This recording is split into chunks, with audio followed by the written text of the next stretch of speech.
I want you to imagine a country.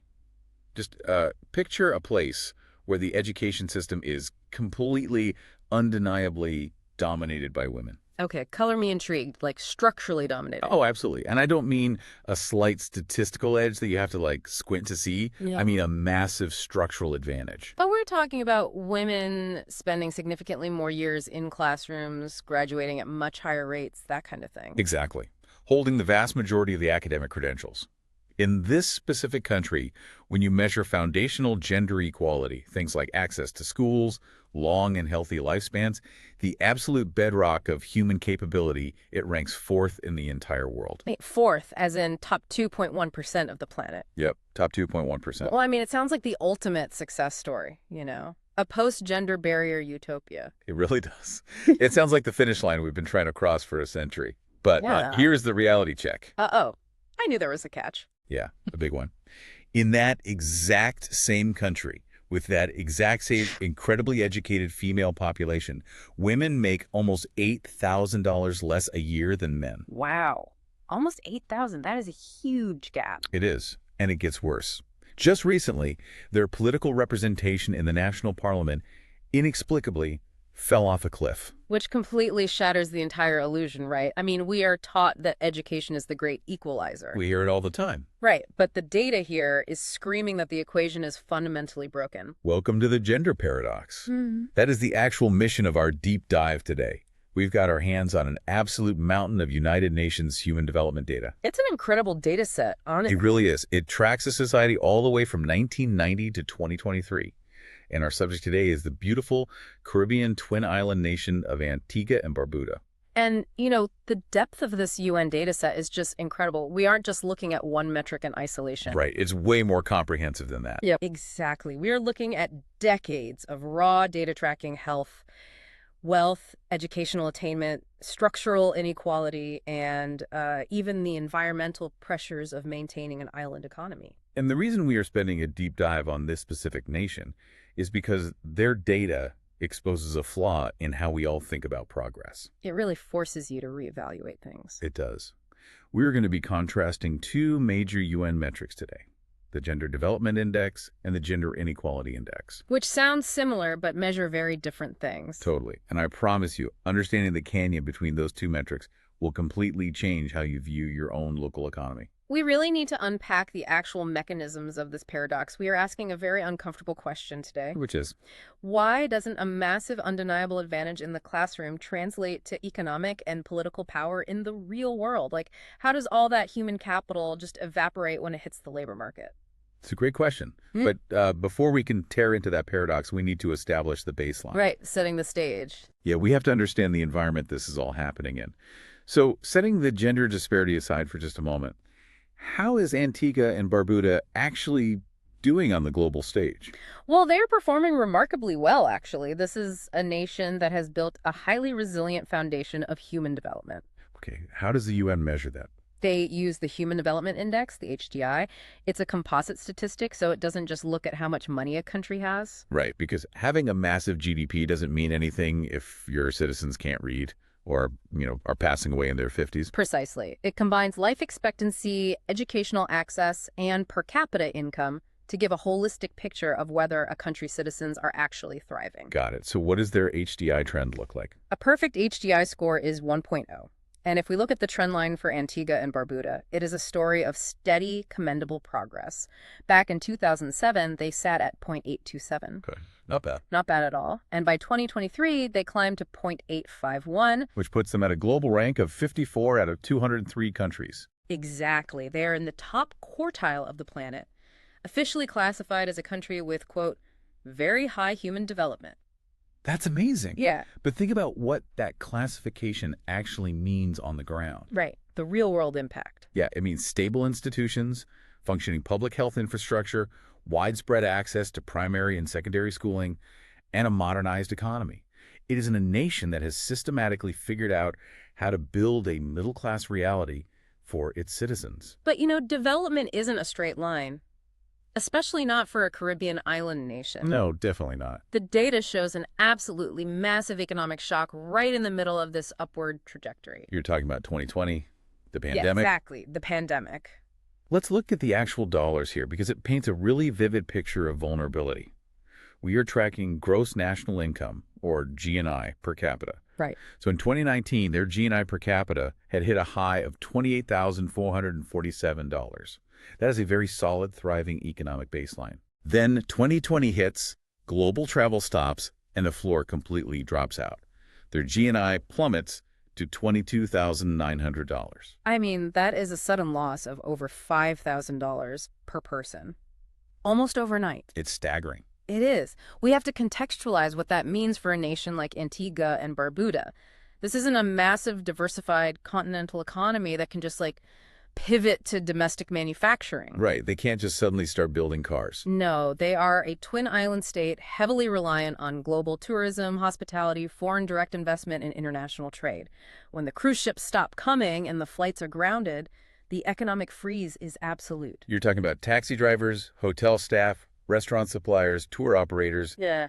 The entire ecosystem just halting. Completely paralyzed. A $5,000 drop per capita means small businesses shuttering and public coffers drying up. Yep. If you picture a heart monitor, 2020 looks like cardiac arrest. That's a great analogy. Yeah. But this is where the resilience of that very high human development baseline shows itself. They didn't languish in that crater for a decade. No, they didn't. The macroeconomic recovery is a textbook V-shape. By 2023, they surged back up to $27,386. So they clawed back roughly 96% of their pre-pandemic economic strength in just 3 years. That's a massive bounce back. It really is phenomenal. It proves the institutions are robust. They took a devastating external hit, restructured, managed their public health crisis, and got the economic engine running again almost immediately. And speaking of public health, wealth doesn't mean much if the quality of life isn't there. Exactly. We see a lot of countries where the national income goes up, but the life expectancy stagnates or even drops because the wealth is entirely concentrated at the top. Right. The UN tracks not just life expectancy, but the inequality of life expectancy. It's a really crucial distinction. Oh, I see. So measuring the gap between the rich and the poor. Basically. It's one thing for the average lifespan to increase because the ultra-wealthy have access to private health care and are living to be 95, while lower-income citizens are still struggling to reach 60. Yeah, that just skews the average. Exactly. It represents a deeply fractured society, but that's not what is happening here at all. The numbers in Antigua and Barbuda show a society rising together. Mm-hmm. In 1990, life expectancy at birth was 73.6 years. By 2023, it's 77.6 years. They added 4 entire years of life to their citizens. And more importantly, the inequality in that life expectancy, the variance in the age people die across different socioeconomic brackets is shrinking rapidly. Let's hear the numbers on that. In 2010, the inequality index for life expectancy was at 8.029. By 2023, it dropped significantly to 6.833. That is a massive leap in social equity in just over a decade. It means the gap between the longest lived and the shortest lived is really narrowing. It proves that healthcare access, nutritional standards, public safety, and maternal care are becoming universal realities rather than, privileges reserved for the elite. So if you're listening to this, internalize this baseline. We are not talking about a struggling nation here. Not at all. We are talking about a highly resilient, high-development country. People are living longer, the economy can take a global punch and bounce back, and health outcomes are becoming fairer. It is a demonstrable success story. Which is exactly what makes the gender data we are about to look at so deeply unsettling. The foundation is incredibly strong, but the way gender operates within that foundation defies all common sense. Let's get into that anti-common sense data point from our outline. We know the country is thriving, so how do women actually fare within this thriving baseline? This is where we introduce the Gender Development Index, the GDI. It's a specific metric the UN uses to measure gender gaps in basic human development. Okay, break that down for us. Essentially, it calculates the HDI we just discussed, health, knowledge, and living standards separately for women and for men, and then creates a ratio. Okay, so if the ratio is 1.0, that means perfect parity. Men and women have the exact same foundational human development. Right. If it's below 1.0, women are lagging. If it's above 1.0, women are surpassing men. Correct. And Antigua and Barbuda has consistently scored above 1.02 since 2018. In 2023, their GDI reached 1.031. That score places them firmly at rank number 4 out of 194 countries, the top 2.1% of the world. It is an incredible achievement. The data clearly shows that in foundational human development, Women in Antigua and Barbuda aren't just equal to men, they are statistically outperforming them. Let's look at the engine driving that GDI dominance, because it is almost entirely powered by education. The classroom data is an absolute blowout. It really is. Let's look at the expected years of schooling for 2023. This tracks how many years of formal education a child entering the school system today can expect to receive. Okay. For men in Antigua and Barbuda, the expectation is 14.31 years. Which is perfectly respectable. That gets a young man through high school and into a couple of years of college, maybe an associate's degree or a specialized vocational training program. True. But for women, the expected years of schooling is 16.78 years. Wow. That is nearly a 2.5-year advantage, a 2.47-year gap to be exact. It's staggering. I mean, 2.5 years is an eternity in human capital development. It is the literal difference between finishing an associate's degree and securing a master's degree. And it isn't just a projection for the future, right? It's the reality for adults right now. The UN data looks at the population aged 25 and older and asks, what percentage has at least some secondary education? Yes, for men over 25, it's 76.6%. Again, a solid majority. But for women over 25, it is 88%, an 11.4 percentage point advantage. Women are completely running the educational board. Now, we need to ask why this massive divergence exists. The UN data shows us the what. But if we apply standard labor economic theories to a Caribbean context, we can see the structural mechanics at play. Well, let's debate that. Why would men be dropping out of the education pipeline so much earlier than women in this specific economy? It often comes down to immediate economic incentives. In heavily tourism-reliant or trade-reliant economies, there are numerous entry-level, relatively decent-paying jobs available to young men that just do not require advanced degrees. Like what kind of jobs? Construction, port logistics, transportation, certain tiers of hospitality. A young man might look at the economy and realize he can start earning a solid paycheck at 18. Whereas the young women are looking at that exact same economy and realizing those physical, labor-intensive, or legacy network jobs aren't as easily accessible to them. Right. So their rational economic choice is to stay in school, get the advanced degrees, and try to compete on pure academic merit for administrative, managerial, or professional roles. Exactly. The women are using the education system exactly as it was designed as an engine for upward mobility. They are putting in the years, getting the credentials, and building an overwhelming surplus of human capital. But wait, here's where it gets really interesting for me. If you're telling me women have an 11-point advantage in high school completion and 2.5 more years of higher education, my immediate assumption is that they are running the entire economy by now, right? That would be the logical conclusion. Yeah. If you have the master's degrees and the overwhelming educational surplus, you should be the ones sitting in the corner offices, directing the capital, reaping the rewards. What happens when they graduate?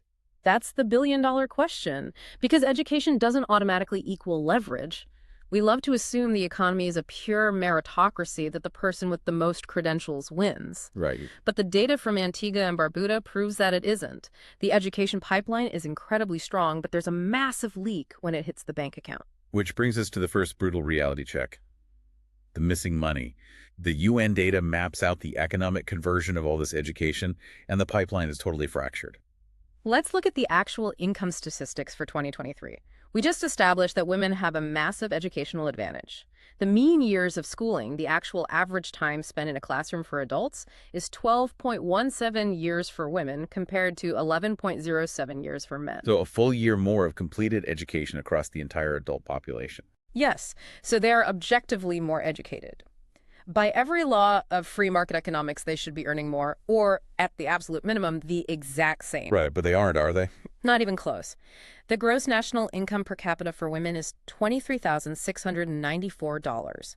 Meanwhile, the male GNI per capita towers at $31,452. An almost $8,000 discrepancy. To be exact, it is a $7,758 gap every single year. It's just massive. I really want you to think about what $8,000 a year means in compound interest.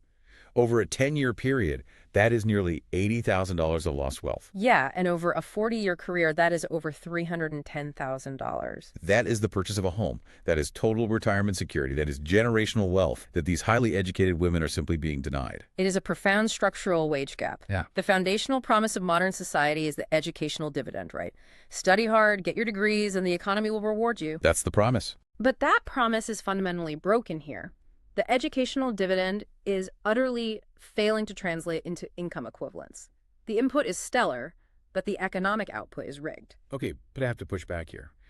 How is a gap that large mathematically possible? We have to look at workforce participation. Are the women actually in the workforce, or are they staying home?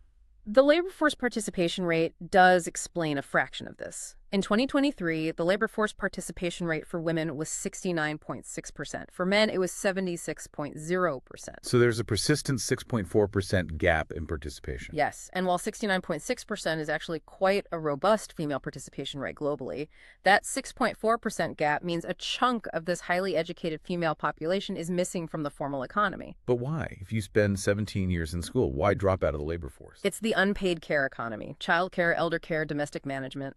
Societal structures often still default to women carrying the burden of unpaid domestic labor. If the childcare infrastructure isn't robust, or if maternal leave policies aren't supported by equivalent paternity leave policies, highly educated women are forced to sideline their careers. Okay, I hear that, and it's a massive issue.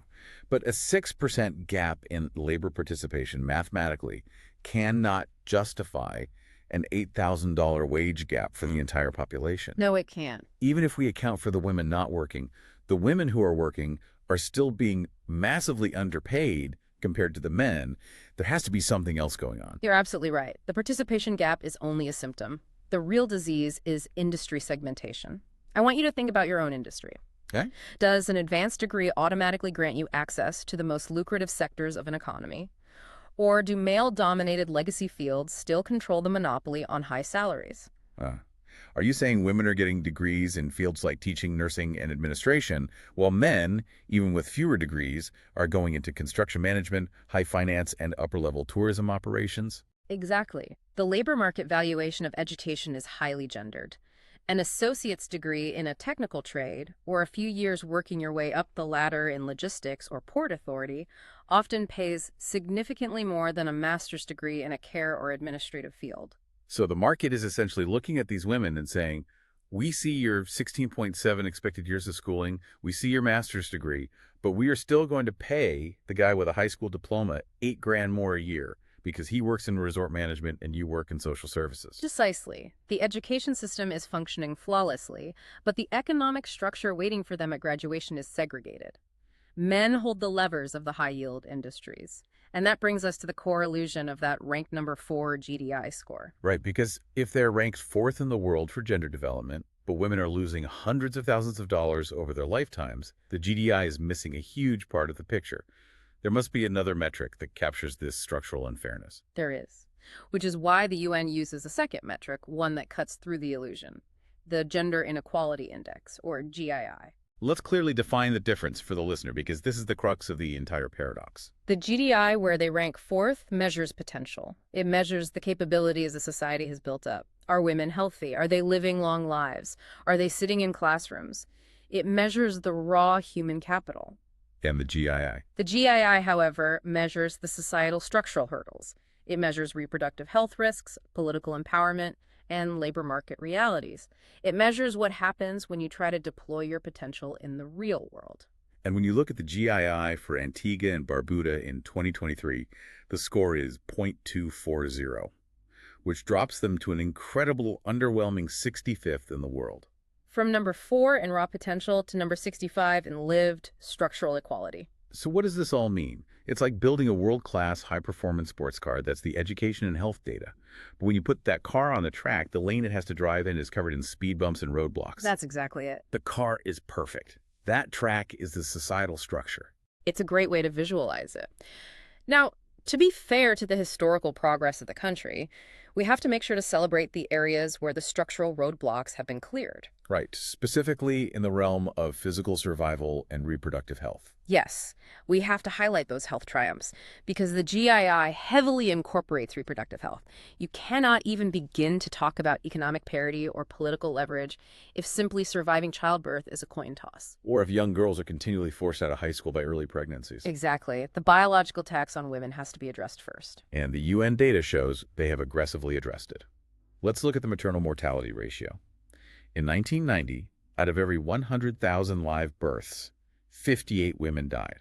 It was a significant risk. It was. But by 2023, that number plunged to just 21.2.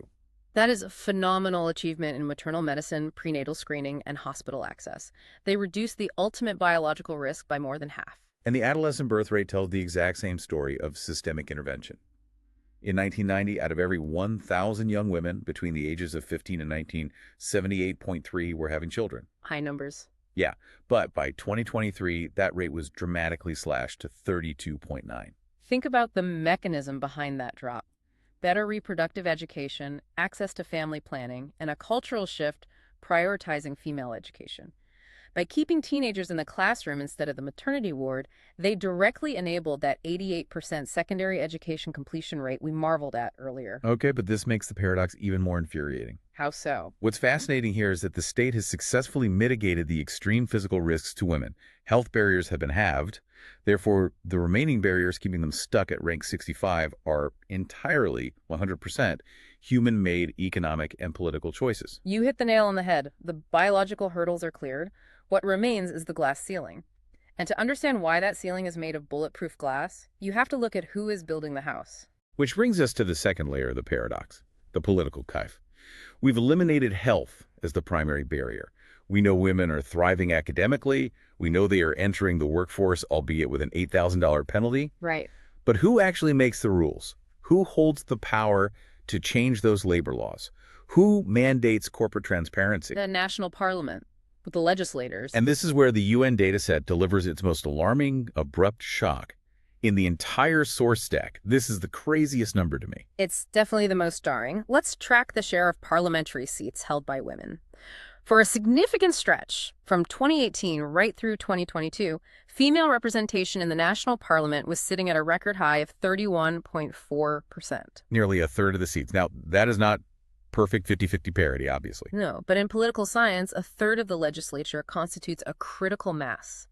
It is enough voting power to put female-centric economic issues on the agenda, to block hostile legislation, and to genuinely influence the direction of the country. But then we look at the data for 2023. The female share of parliamentary seats suffered a sheer violent drop to just 22.8%. Almost a 10-point collapse in a single year. And conversely, male representation, which had been sitting at 68.5%, rebounded sharply. Men consolidated 77.1% of the parliament. Now, as analysts looking purely at this UN data stack, we have to maintain strict impartiality.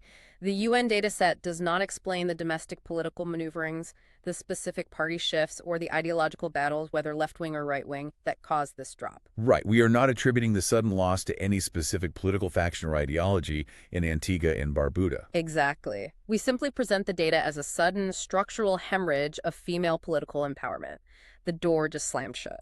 And we have to ask how female candidates lose almost a third of their power so quickly. This is where the economic data and the political data create a toxic feedback loop, doesn't it? If we connect this to the bigger picture, absolutely. Unpack that loop for me. How does the $8,000 wage gap trigger a 10-point drop in Parliament? Well, running for office is expensive. It requires capital, network access, and time. If the male population is earning $8,000 more per person every single year, they have a massive structural advantage in campaign finance. Of course. Money talks. Exactly. They have deeper pockets to fund their own runs, and they have wealthier networks to tap into for donations. Wow. So the women are highly educated. They understand the policy better than anyone. But because they are trapped in lower-paying industries, they simply cannot outspend the legacy male networks when the political winds shift. Exactly. Without economic equality, it is incredibly difficult to sustain political power during volatile electoral cycles. And this political cliff is the absolute Achilles heel of the nation. It is the core reason their GII rank is stuck at 65. Because if you don't have a seat at the table, you are on the menu. Without political representation, women cannot pass the legislation needed to fix that $8,000 income gap we discussed earlier. They can't mandate transparent salary bands. They can't fund universal child care needed to close the 6.4% labor force gap. And they can't break up the old boys clubs in the high-paying tourism and finance sectors. The men hold 77% of the political gavels, and they hold the highest paying jobs in the economy. They own the factory making the sports cars, and they own the broken racetrack. The system is designed to protect legacy power regardless of how many degrees the women earn. It is a phenomenal, albeit deeply frustrating, masterclass in structural inequality. But let's shift focus for a minute. There is one more layer to this UN data. Yes, the planetary side of things. Right. We've talked about the human cost of this development model, but what about the environmental cost? You can't talk about a thriving economy in a Caribbean island nation without talking about the climate. What is the planetary tax being paid to run this economic engine? The UN recently introduced a vital new lens called the PHDI, the Planetary Pressures Adjusted Human Development Index indicators. Okay, how does that work? It essentially takes that beautiful 0.851 HDI score we praised at the beginning and penalizes it based on the country's carbon dioxide emissions per capita and its material footprint. So it asks a blunt question, is your high development sustainable, or are you just borrowing it from the planet's future? Exactly. Let's look at the carbon trend line. In 1990, the per capita CO2 emissions from the production side in Antigua and Barbuda were 3.8 tons. A relatively modest footprint for a developing nation at the time. But look at 2023. It has almost doubled. The emissions have climbed to a massive 6.8 tons per capita. Wow. We have to understand the mechanics of this increase. As the nation pursues that V-shaped economic recovery and strives for high human development, the environmental tax is rising in tandem. An island economy catching up to the global north has to import massive amounts of material. They rely on diesel generators, they expand energy-intensive luxury tourism resorts, they increase air and sea traffic. Every step of economic modernization burns carbon. And here's the brutal existential irony. They are producing more emissions per capita to catch up economically to secure that $27,000 average income. Right. But as a twin island state in the Caribbean, they are uniquely, disproportionately at risk to the consequences of global warming. They really are. Sea level rise threatening the coastal infrastructure, intensified hurricane seasons wiping out years of GDP overnight, ocean acidification degrading the coral reefs that their fisheries and tourism industries depend on. They're contributing to a global planetary pressure that directly threatens their own survival.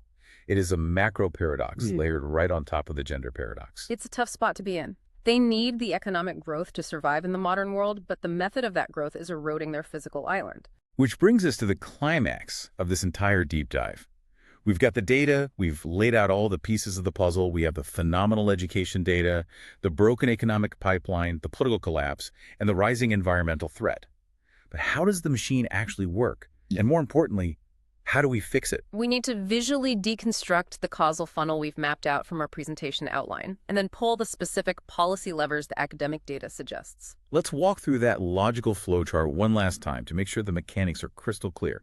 The front end of the funnel is wide open. The input is spectacular. The human capital input. We have women receiving almost 16.7 expected years of schooling, girls entering the system, thriving, and outperforming men by 11 percentage points in secondary education. But as that human capital flows down, the funnel narrows sharply.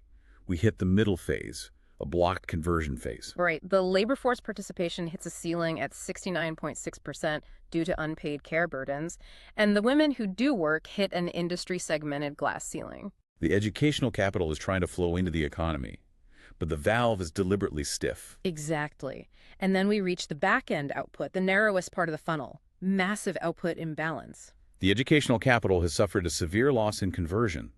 It outputs as a near $8,000 wage gap penalty for women, and a sudden reversion to male political monopoly, with men taking back 77% of the parliament.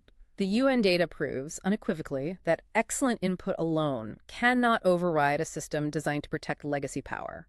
You cannot just wait for the highly educated women to eventually take over. The system will aggressively block them. So how do we pull the levers of reform? The research points to three major pillars of systemic intervention provided in the source outline. Let's hear them. Pillar number one, economic parity. We have to break the male-dominated, high-wage industry barriers.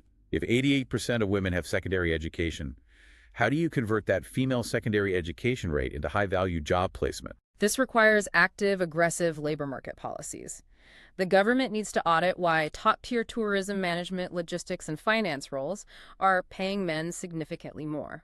It requires implementing mandatory, transparent salary bands. You have to force the private sector to value female credentials equally. Yes. A woman with a master's degree needs to know exactly what the man with a bachelor's degree in the office next to her is making. Right. Pillar number two, political intervention.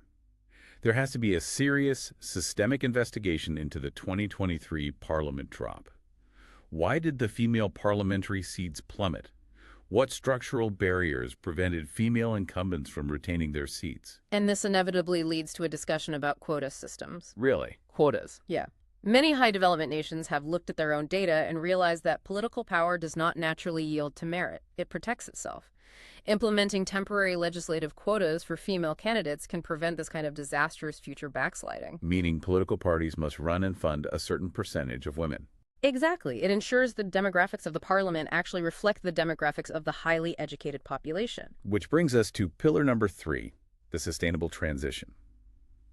This is my favorite part of the analysis because it merges the two problems and uses one to solve the other. It's a very elegant solution. We have an underutilized, highly educated female workforce facing a wage gap, and we have a ballooning 6.8-ton carbon footprint threatening the island's existence.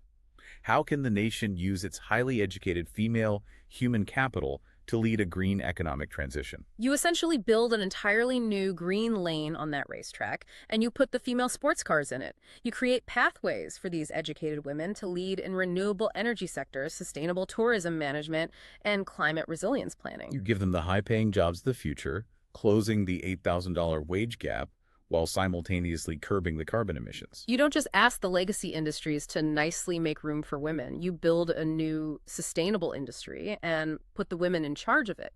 It is a systemic solution to a systemic paradox. This entire deep dive leaves us with one profound, undeniable lesson from Antigua and Barbuda's data. Educational equality is just the starting line, not the finish line. It offers a warning to the rest of the world. You can build incredible schools. You can ensure girls stay in those classrooms for almost 17 years.